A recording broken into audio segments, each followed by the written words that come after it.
And after we finally got my daughter to bed, I was like, to my wife, I was like, how you doing? And she's like, awful. I feel like I want to cry, but it's like stuck. And I was like, yeah, I like wanted to cry 3 times a night and I just jammed it down and now I don't have it anymore. Like a fart you suck back in.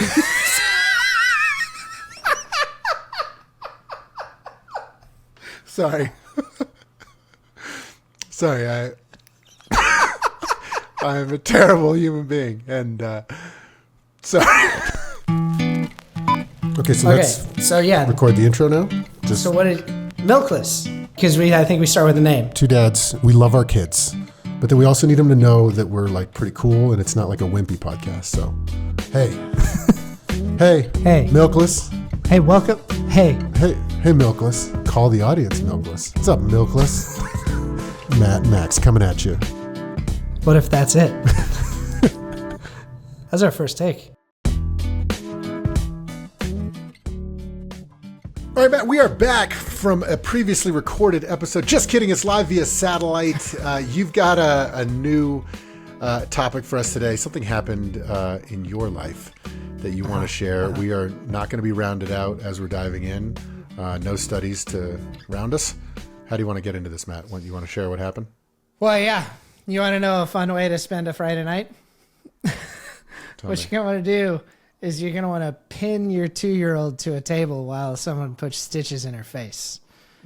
It's a good old time. It's a real good time. So I want to talk a little bit just briefly about what happened, just so I can tell you because you're my friend. And then I want to talk a little bit about like dealing with shit that's scary for kids. I'm going to steal a little bit from like whole brain child type thinking because I think there's some good stuff around that. T-Pain! Okay. And then I want to run one thing by you at the end. So remind me. Don't let me forget. Okay. All right. So Friday night, we had some family friends over at the house. One of my daughter's best friends and then her parents who are friends of ours. All their kids.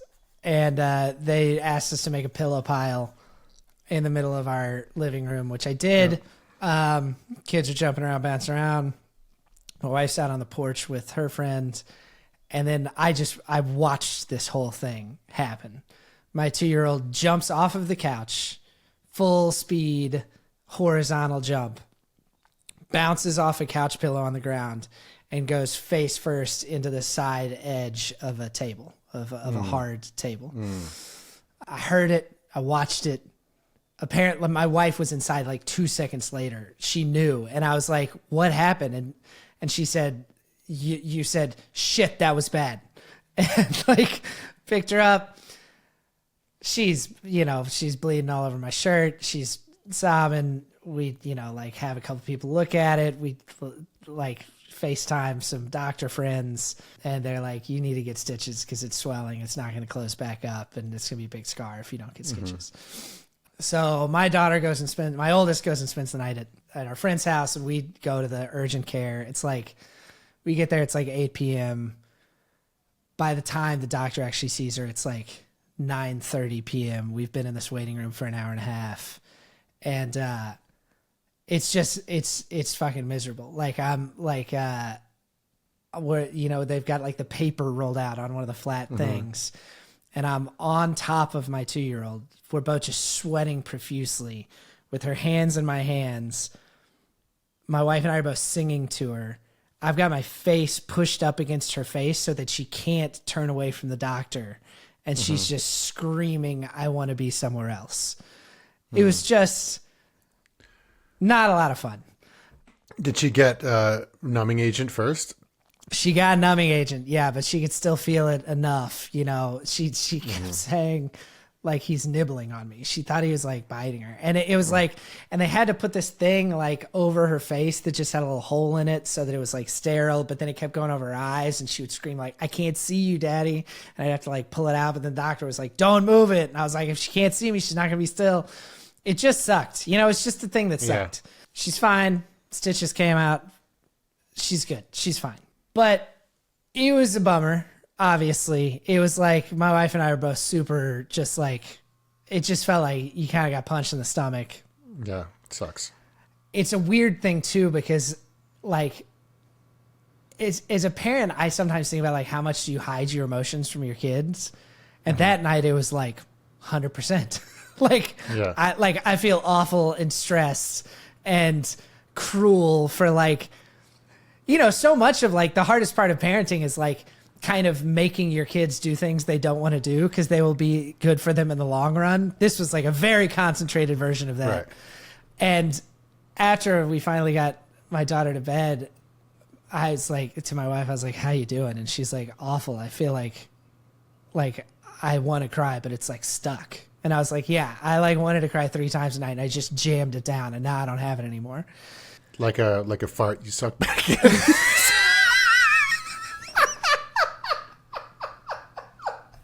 Sorry. Sorry, I'm a terrible human being, and sorry. Exactly like that. And then your tummy hurts. And you're finally outside, and you're like, God, I want to get rid of it. I want to get rid of it. I can't. It's been reabsorbed. That's exactly right. Sorry. That's exactly right. All right. So have any of your kids ever had stitches? Have you ever had anything like this? Yeah, but they weren't 2. And we've had multiple surgeries. I remember once where now 7-year-old was, I think, probably 3 and was having his 2nd or 3rd or 4th surgery for his ears. And I remember we were in Amsterdam and we put the mask over him and he was just screaming like we were killing him, looking at me. And then he passed out. And that was tough. Like he was looking at me like I was holding him down while they put the mask over him. And, it was awful. Yeah. But that's that. And then stitches, like I think we had. It took like fucking 20 minutes, by the way, because she couldn't be still. And like, it was prolonged. Yeah. We had a 4 or 5-year-old with, some steri strips or something. I just thought a lot about this whole thing, and a couple of things like that I want to talk about. One is, on the one hand, this thing really sucked and was definitely scary for my 2-year-old. And I was thinking about it from her perspective, like, it's late, it's way after her bedtime. Here's this guy she doesn't know that's like, he wasn't that good with kids either, the doctor, and he was stressed. It was like, they were closing at 10. It was like 9:51, and there was a 2-year-old who wouldn't stay still. He's trying to do stitches on her face. But I kept, on the other hand, like, I wanted to, like, remember that and know that, like, okay, this is scary for her, and, like, for little kids, stuff like this, you got to deal with it. But on the other hand, kids fall and they bust up their face and they get stitches all the time, all the fucking time. She's not going to die. It's not a big deal. She'll be fine. Like, this too shall pass. I got 5 stitches in my head when I was older than that, but I was like probably 7 or 8. We filmed over the years a lot of stuff around health just because we've worked with a lot of nonprofits. God, that sounded like such a fucking virtue signal. But we filmed a lot of stuff around cancer, and we filmed stuff around diabetes and like chronic illness. Yeah. And we've had, we worked with hospitals too. Thank you. Good for you. Yeah. God damn it. I'm so lucky to be on this show with you. Yeah, you're welcome. But we've a couple of times filmed with men who are of like my grandparents' generation, who have had really hard things happen to them. Like one guy who got diagnosed with diabetes, like back when you had to like pee in boiling water to test your blood sugar. I mean, it was just crazy. Like he was very old. And then recently with a guy who had like 12 different surgeries for cancer. And they had this way of being like, yeah, it's been hard, but hard things happen to a lot of people, and it could be worse, and I'm okay, and it's fine. And there's something about that way of looking at things that is not like, it's not like they're trying to dodge the difficulty of it, and it doesn't feel like they're shoving anything down. There's just no woe is me, how could this happen to us, like narcissistic wallowing. And I want that. Like, I want to be able to have that at the same time that I'm like, yeah, this is like pretty traumatic for a 2-year-old. Yeah. I think I don't know what there is to say about that, but I'm just curious, like, kids, they feel like conflicting things to hold at the same time. So I'm curious to hear what you think about it. Yeah. I think, like, obviously there's like traumatic events, but I think like all that sort of stuff, like that's just human nature. Like we have, that's like the human experience rather. Like you can't have no trauma. Like there's going to be trauma. Like there was a bully who slammed my face down into a water fountain when I was a kid and I had a bloody lip. Like I think about that every time I go to a water fountain or whatever, but like, I don't know, like it's just part of life. Like, is that really, I don't know. You know what I mean? Like kids are going to skin their knee. Like all these problems are going to happen. And I think to your point, like getting out the other side is what makes us stronger people. Not because it's like what doesn't kill you makes you stronger, but in a way, yeah. It's like you just knowing that you're going to survive the next time. Like imagine someone who's never had stitches, never had a broken bone, never had any hardship ever. Mm-hmm. When that first hardship happens when you're 16 or 25 or 30, you could have a fucking panic attack.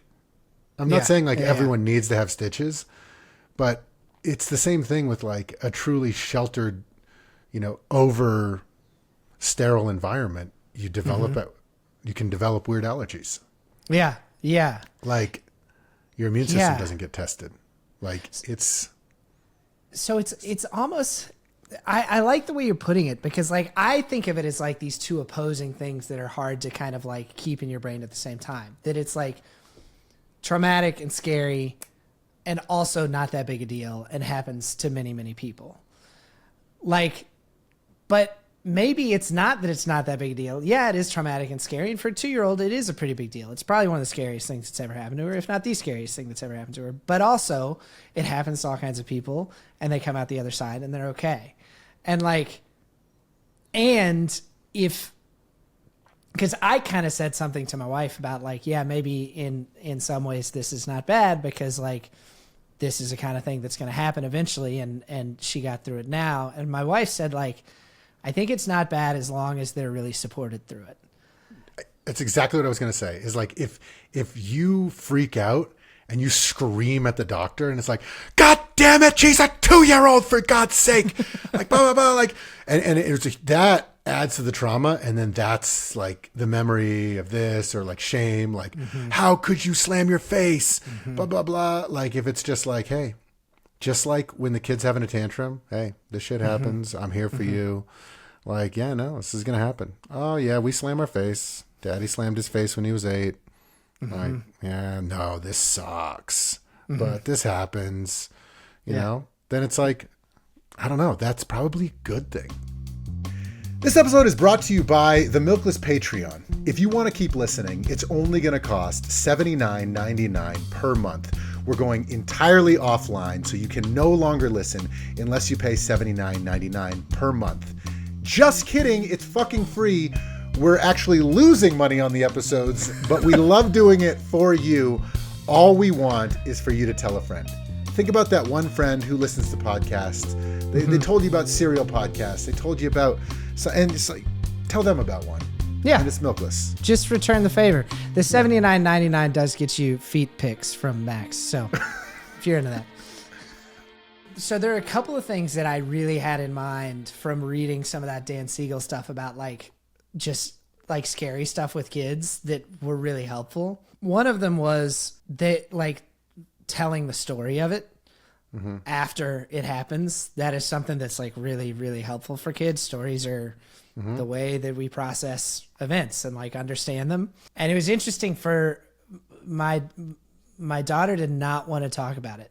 Like, and even a couple of people noticed like her stitches while they were in. And if they brought them up, like we were taking a walk and a neighbor noticed them, she just kind of like shut down. She didn't want to talk about it. But I kind of just like kept putting it out there. Like, how you doing? Like, and like, you know, a couple times be like, is it still ouchy? Whatever. And she didn't say anything for the first couple of times, but then the first thing she said, it was kind of like heartbreaking, but it was also, I'm really glad she said it. Cause the other thing that they talk a lot about in Whole Brain Child that Dan Siegel talks a lot about is like the way in which your kid will express, like will show that they've been through something hard is not necessarily the way you will expect.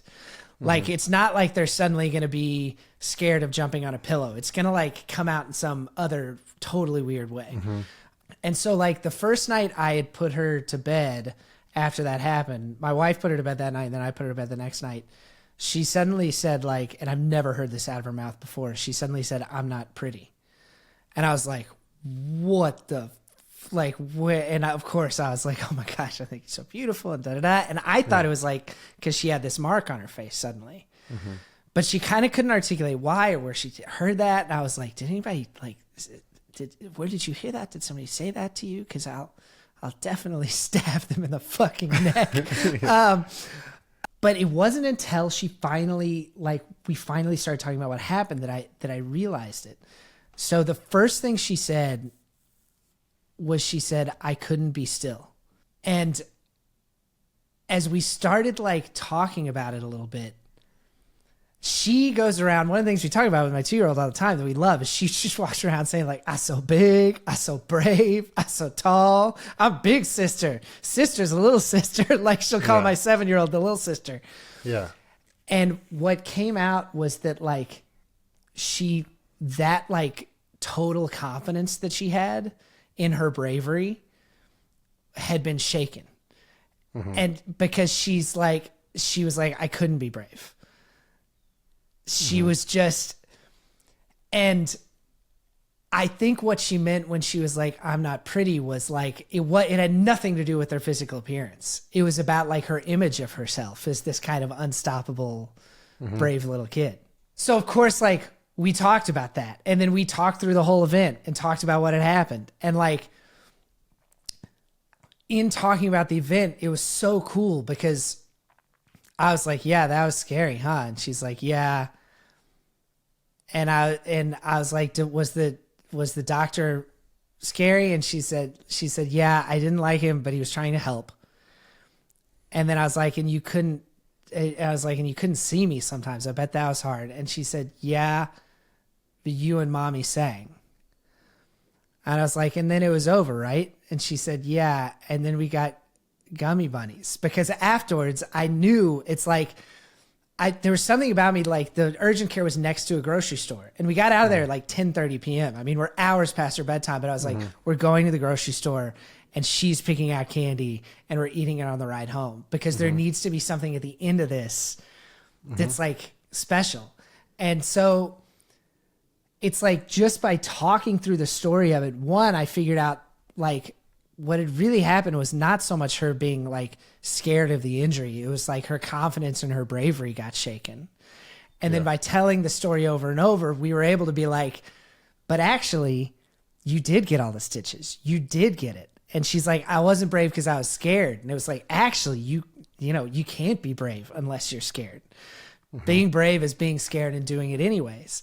And like, by just telling the story, like there was this framing of it that she came out with of like, it was scary, but I did it. My parents were there and then it was over. And then like we all went and did something together. And I it think there's felt something like to be said for that. Yeah. Like I think like it, always looking for the positives in it. And then, in a weird, just in a weird way, it's almost like rewriting history a little bit, even if like they were 80% scared. Well, 20% of it, like how could it have been worse? Then it's like, oh, well, they weren't doing this. It's like, okay, they did an amazing job. And you kind of help them craft that story because if the story becomes like maybe in the moment something gets said by the doctor or by you where it's like, "Come on, you got to stay still. Be brave. Come on, you can do this. You can do this. I can't do it." Maybe that's what's replaying in their head. So if you don't readdress it and don't kind of like help rewrite the story, they may have a fucked up version in their head that they're replaying. It's like, "I'm not brave. I'm not brave." It's like, no. You were the fucking man, dude. Yeah. Like that was insane. I can't believe that. No, but I cried.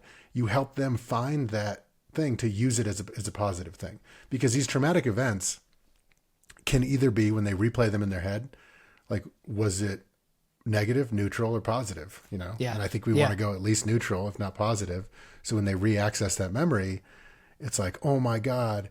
Like sometimes it's like, we'll even do like, "You were so brave to jump onto that thing. Onto that pillow. Oh my God, you flew through the air. Everyone else is so afraid of life you're so brave. Next time, be a little more careful. But like, that was amazing. You're awesome.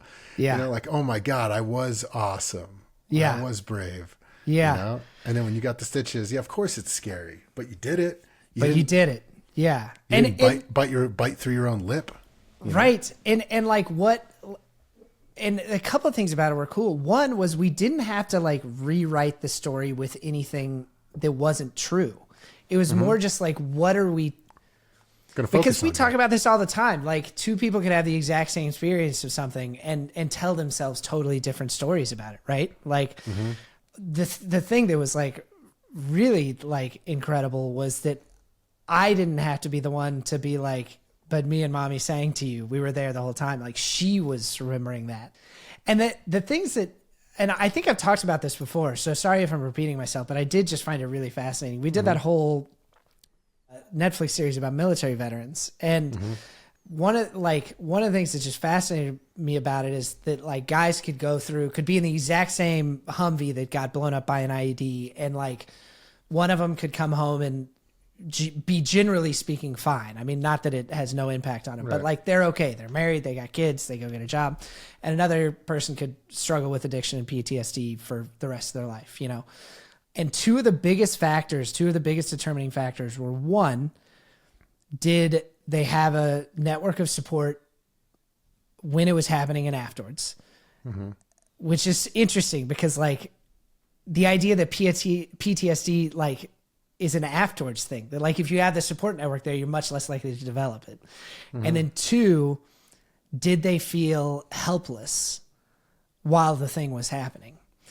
And that was what all these veterans would tell us. They were like, that IEDs were the worst part of the war, that getting shot at was actually comparatively not that scary, because if people start shooting at you, you pile out of the car, you go into like into formation, you return fire. There's like an agency there. Whereas IEDs were just like, you're driving down the road and then like, boom.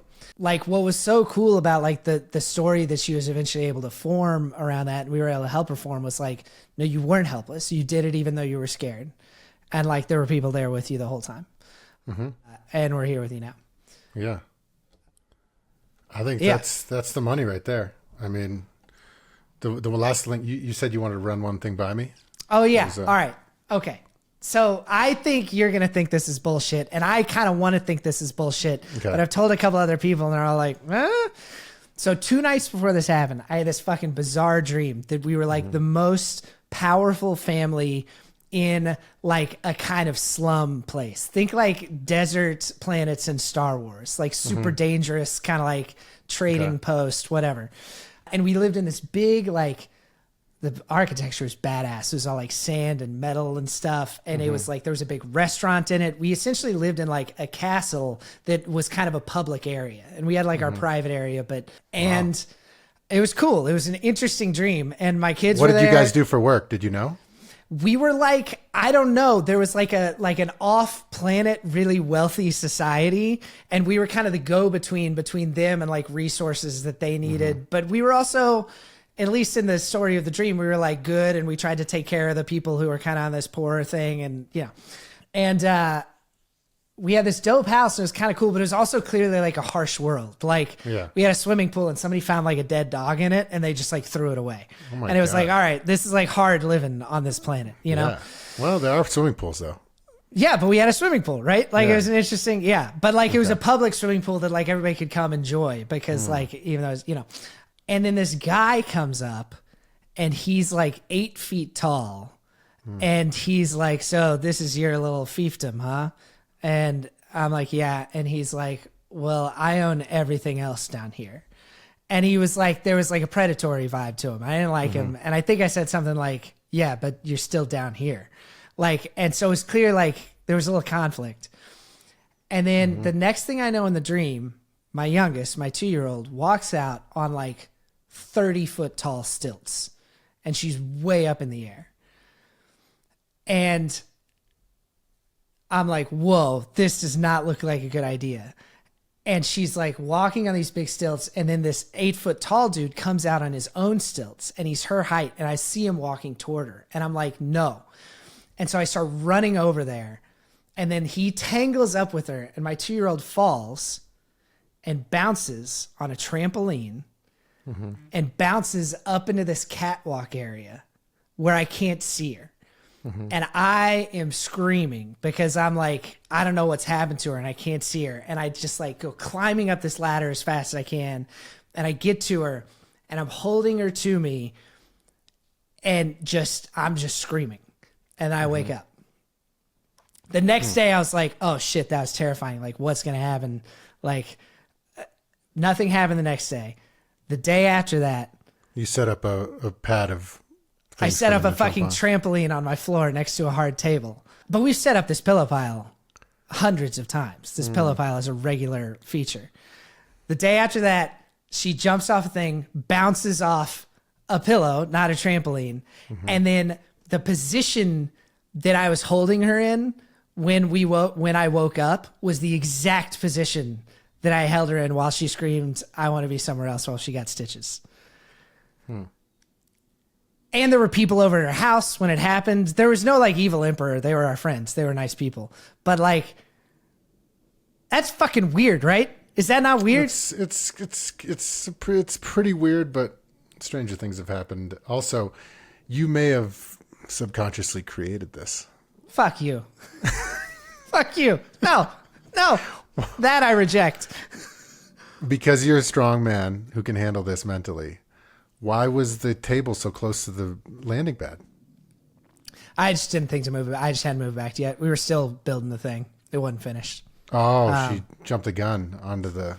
Well, they were playing on it the whole time I was building it. Yeah. Yeah. My wife would have moved it back already. I fucked that up. Like, she has not given me a hard time about it. But It's understood. yeah, I mean... No. She really hadn't beat me up about it at all. It was just one of those things. They do shit like semi-dangerous shit like that all the time at our house, and mostly they don't hurt themselves. No, you know? it's not your fault. It's not your fault. I feel like we're in that Good Will Hunting scene. Yeah, it's not your fault. But yeah, no, that's a weird dream, man, and I can't believe your dreams are that wild. Like, holy shit, you should be like writing movies or something. It was the most vivid dream I've had in a year. Every other person I've told this to is like, you had a fucking precog dream. And I'm like, I don't like, how's that so unscientific? I can't get behind it. And I knew you'd be the one to be like, doesn't add up. No, it's just coincidence, but it's still very cool. And the only way it would be related is if it made you kind of do it. Yeah, like make it happen. Yeah, like subconsciously. Yeah, no, I don't. That doesn't really track. I just hadn't moved the table back yet from the pillow pile. Well, listeners, you decide. Am I capable of some sort of precognition? Are we all capable of some sort of precognition? I mean, no. I told you, I gave you a book by a prominent physicist about time, and you couldn't even finish it. So maybe you just don't understand how time because it was a works. poetry book. Carlo Rovelli's, what was it called? The Order of Time. Yeah, it's the worst book I ever read. I mean, it was. I'll read Stephen Hawking any day of the week. Number theory. Don't. He's like a deeply respected leader in quantum gravity. Yeah, stick to your day job, Rovelli. Don't get into the. Just because he starts every chapter with Dante's Inferno. Or just philosophy. It's like, bro, stay in your lane. Fuck. Well, his supposition is that it is possible that time does not exist, but for our perceiving of it. Yeah. But then he just got too philosophical. I just had to. Fair enough. Yeah. Anyway. Well, right. Carlo Rovelli thinks I had a precog dream. So. All right. Good one. All right. Well, thanks for talking through it. Mostly, I just wanted to. I don't know. I just want to talk about it. It was hard. It wasn't that fun. It's fine. I mean, she's fine. I knew she was going to be fine the whole time. But, like, watching it and listening to it, just seeing your kid's face it's tough. sucks. It's tough. But I think you guys nailed it. Thanks, man. All right. Talk to you later, buddy. This episode of Milkless is brought to you by Viola Archer in the case of the Purple Martin. Thank you. Bye.